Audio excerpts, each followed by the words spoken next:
काकेबो budget बनाने, पैसे बचाने और पैसे को मैनेज करने की जापानी तकनीक है जो 1 सदी पुरानी है।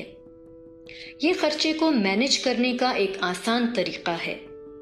काकेबो आपको ज़्यादा खर्च या ओवर स्पेंड करने से रोकता है और इससे पैसे बचाने में मदद मिलती है। ये सिस्टम 1904 में जापान की एक खातून सहाफ़ी ने बनाया। हानिमोतो को चाहती थी कि दूसरी ख़वातीन के लिए पैसे मैनेज करने में मदद की जाए। इस सिस्टम का फ़लसफ़ा यही है कि सोच समझकर पैसे खर्च किए जाएं। इसका मकसद ये है कि हम अपने रवैये तब्दील करें ताकि अच्छे तरीके से खर्च करना सीखें और अच्छे तरीके से पैसे भी बचा सकें।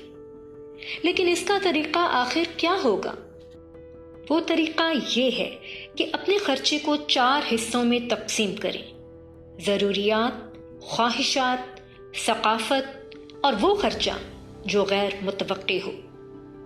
सबसे पहले आप लिखते हैं कि आपके पास कुल कितनी रकम है। इसके बाद आप वो खर्च लिखते हैं जो मुस्तकिल है, जैसे घर का किराया या बिल।